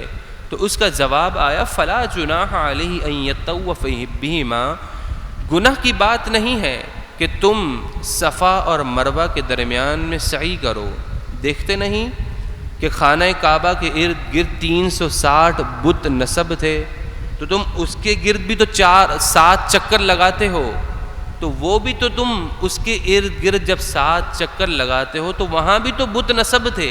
تو جس طرح وہاں پر 7 چکر لگانے میں کوئی مذائقہ نہیں ہے، اسی طرح صفا مروہ کے درمیان بھی سعی کرنے میں کوئی مذائقہ نہیں ہے۔ وَمَن تَطَوَّعَ خَيْرًا، اور جو کوئی اپنی جانب سے بھلائی کرے، فَإِنَّ اللَّهَ شَاكِرٌ عَلِيمٌ، تو بس بے شک اللہ نیکی کا صلہ دینے والا خبردار ہے۔ إِنَّ الَّذِينَ يَكْتُمُونَ مَا أَنزَلْنَا مِنَ الْبَيِّنَاتِ وَالْهُدَى، بے شک وہ لوگ جو چھپاتے ہیں جو ہم نے واضح باتیں بیان کیں، والہدا، اور ہدایت کو چھپاتے ہیں، من بعد ما بیناہ للناس فی الکتاب، بعد اس کے کہ جو ہم نے کتاب میں لوگوں کے لیے بات واضح کر دی. بات واضح ہو گئی، اس کے بعد بھی چھپاتے ہیں. تو یاد رکھیے گا اولئک یلعنہم اللہ، حق واضح ہونے کے بعد حق کو چھپانے والے پر قرآن کی طرف سے یہ وہ لوگ ہیں کہ ان پر اللہ کی لعنت ہے. وَيَلْعَنُهُمُ اللَّاعِنُونَ، اور لعنت کرنے والوں کی لعنت ہے. حق جانتے ہیں، اس کے بعد حق کو چھپاتے ہیں تو ان پر اللہ کی لعنت، اور پورے جہاں میں جتنے لعنت کرنے والے ہیں ان کی لعنت ہے. ہاں اِلَّا الَّذِينَ تَابُوا، مگر وہ لوگ جو توبہ کریں، وَأَصْلَحُوا، اور اپنے آپ کو سدھار لیں، سنوار لیں، وَبَيَّنُوا، اور خوب بات واضح کریں، اب نہ چھپائیں بات کو. فَأُولَئِكَ أَتُوبُ عَلَيْهِمْ، تو یہی وہ لوگ ہیں میں ان کی توبہ کو قبول کروں گا. وَأَنَا التَّوَّابُ الرَّحِيمُ، اور میں خوب توبہ قبول کرنے والا مہربان ہوں. ان الذین کفروا، بے شک وہ لوگ جنہوں نے کفر کیا، وماتوا وہم کفار، اور وہ کفر کی حالت میں ہی انتقال کر گئے. جنہوں نے کفر کیا اور وہ حالت کفر میں ہی انتقال کر گئے، اولئک علیہم لعنت اللہ، یہی وہ لوگ ہیں کہ ان پر اللہ کی لعنت ہے، والملائکہ، فرشتوں کی لعنت ہے، والناس اجمعین، اور سب لوگوں کی، سب آدمیوں کی ان پر لعنت ہے. دوستوں، ہمارے بزرگان دین کا یہ معمول رہا ہے کہ وہ اپنی دعا میں ایمان کی سلامتی کے لیے ضرور دعا کرتے ہیں. اس آیت کے تحت مفسرین نے یہ بات لکھی ہے کہ ایمان کی سلامتی اتنی ضروری ہے کہ ایک شخص ساری زندگی نیک اعمال کرتا رہے، خوب نیک اعمال کرے، لیکن بوقت وصال اس کی زبان سے کلمہ کفر نکل جائے اور اس کا خاتمہ کفر پر ہو جائے تو سارے نیک اعمال برباد اور ضائع کر دیے جاتے ہیں. اس کے مقابلے میں انسان ساری زندگی گناہ کرے اور صرف ایمان کی سلامتی کے ساتھ رخصت ہو جائے تو بالآخر اللہ اپنے محبوب کی شفاعت سے اسے جنت عطا فرمائے گا. تو دوستوں، ایمان کی سلامتی بڑی ضروری ہے. اللہ ہمارے ایمانوں کو سلامت رکھے. خالدین فیہا، جو لوگ کفر کی حالت میں مر گئے وہ اس جہنم میں ہمیشہ رہیں گے. لا یخفف عنہم العذاب، کہ جب وہ جہنم میں جائیں گے تو ان کے عذاب میں ذرہ برابر بھی تخفیف نہ کی جائے گی. ولا ہم ینظرون، اور نہ ہی انہیں مہلت دی جائے گی. یہاں بات ایک بڑی قابل غور ہے، کہا لا یخفف عنہم العذاب، جو کفر کی حالت میں مر گیا وہ جہنم میں تو جائے گا، پھر اس کے عذاب میں ذرہ برابر بھی کمی نہ کی جائے گی. لیکن علماء نے یہاں ایک بات بڑی پیاری بیان کی، کہا ہاں مگر وہ کافر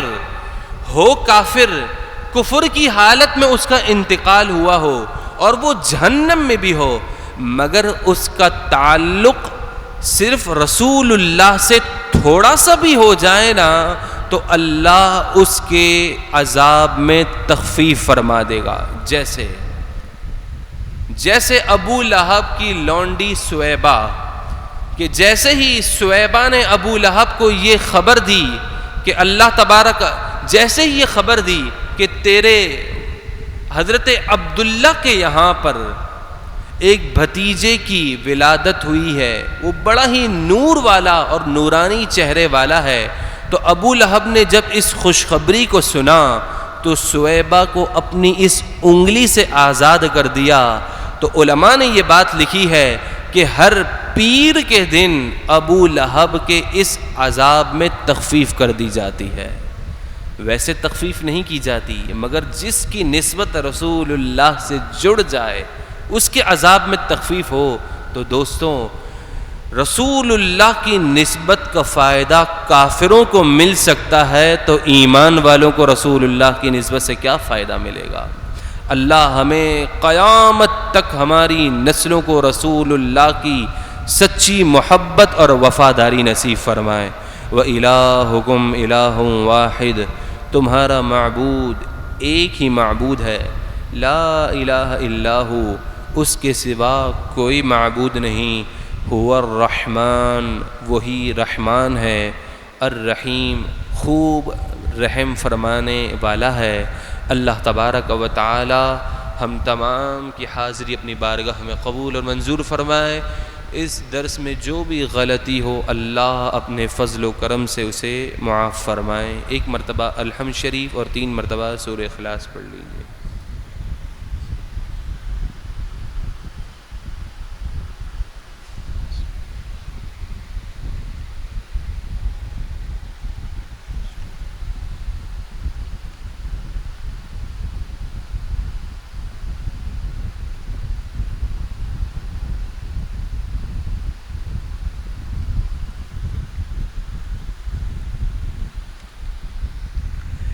الحمد للہ رب العالمین والصلاة والسلام علی اشرف الانبیاء والمرسلین۔ اے مالک و مولا، اے پروردگار، ہماری حاضری کو اپنی بارگاہ میں قبول اور منظور فرما۔ رب کریم اپنے فضل و کرم سے ہمارے گناہوں کو معاف فرما۔ ہم تمام کی ہمارے مرحومین کی حتمی بخشش اور مغفرت فرما۔ اے مالک و مولا، قرآن مجید فرقان حمید کے درس کو ہم نے سماعت کیا، سنا، سمجھا، تلاوت کی، اسے اپنی بارگاہ میں قبول اور منظور فرما۔ اس کے علاوہ ایک مکمل قرآن مجید فرقان حمید پڑھا گیا، اے مالک اسے بھی اپنی بارگاہ میں قبول اور منظور فرما۔ اس کا ثواب حضور پر نور صلی اللہ تعالیٰ علیہ وسلم کی بارگاہ میں پیش کرتے ہیں، قبول اور منظور فرما۔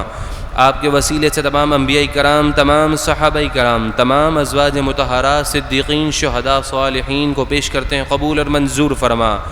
حضرت آدم علیہ السلام سے لے کر جتنے مؤمنین، مؤمنات، مسلمین، مسلمات آئے، بالخصوص آج کے دن کی نسبت حضرت امام حسن رضی اللہ تعالی عنہ، حضرت محمد احمد صدیق شاہ علیہ الرحمہ، حضرت امام ربانی مجدد الفسانی شیخ احمد فاروق علیہ الرحمہ کی بارگاہ میں پیش کرتے ہیں، مولا قبول اور منظور فرما۔ حاضرین کے اہل و عیال میں سے جتنے بھی مرحومین اس دنیا فانی سے رخصت ہوئے، بالخصوص میرے والد محترم کا آج دن ہے، انہیں پیش کرتے ہیں، قبول اور منظور فرما۔ اے مالک و مولا، اے پروردگار، حاضرین کے اہل و عیال میں سے جتنے بھی مرحومین ہیں، ہماری خاندان میں سے بھی ددیال اور ننیال میں جتنے بھی مرحومین گزرے، تمام مرحومین کی حتمی بخشش اور مغفرت فرما۔ اے مالک و مولا، قرآن کریم کا نور ان کی قبروں میں داخل فرما۔ کل بروز قیامت رسول اللہ کی شفاعت نصیب فرما، نامہ اعمال دائیں ہاتھ میں نصیب فرما۔ اے مالک و مولا، یہ تمام دعائیں ہمارے حق میں بھی قبول فرما۔ اے مالک، جو بھائی پریشان حال ہے اس کی پریشانی دور فرما، جو مصیبت میں مبتلا ہے اس کی مصیبت کو دور فرما۔ اے مالک، جو بے روزگار ہے، روزگار کی وجہ سے پریشان ہے، اس کی پریشانی دور فرما۔ صاحب روزگار کے حلال کاروبار میں برکتیں نصیب فرما، روزی روزگار میں برکتیں نصیب فرما۔ جو بے اولاد ہیں انہیں سیدنا حمزہ کا غلام عطا فرما، سیدہ فاطمہ الزہرا کی کنیز عطا فرما۔ اے مالک، جو بے رشتہ ہیں انہیں اچھے رشتے نصیب فرما۔ اے مالک و مولا، اے پروردگار، ہم تمام کی تمام دعائیں، التجائیں اپنی بارگاہ میں قبول اور منظور فرما۔ اس محفل پاک کا ثواب بالخصوص امیر المجاہدین نور اللہ مرقدہ اعلیٰ حضرت امام اہل سنت، آپ کے تمام خلفاء، بالخصوص ہمارے پیر و مرشد مفتی اختر رضا خان علیہ الرحمہ کی بارگاہ مقدس میں پیش کرتے ہیں، قبول اور منظور فرما۔ اے مالک، ان کے دین علم، ان کی دینی خدمات کے صدقے ہمیں بھی دین کا صحیح معنوں میں فہم اور خدمت کرنے کی توفیق عطا فرما۔ اے مالک و مولا، اے پروردگار، غازی تنویر ڈاکٹر عافیہ صدیقی اور رسول اللہ کے سچے وفادار غلاموں کو جلد باعزت عظیم الشان رہائی عطا فرما، حضور کے غلاموں کو ہر میدان میں کامیابی عطا فرما، تحریک لبیک یا رسول اللہ پاکستان کو ہر سیکنڈ میں عروج اور کامیابی عطا فرما۔ اے مالک نور حمزہ ہمارے ادارے کو ترقی عطا فرما برحمتک یا ارحم الراحمین۔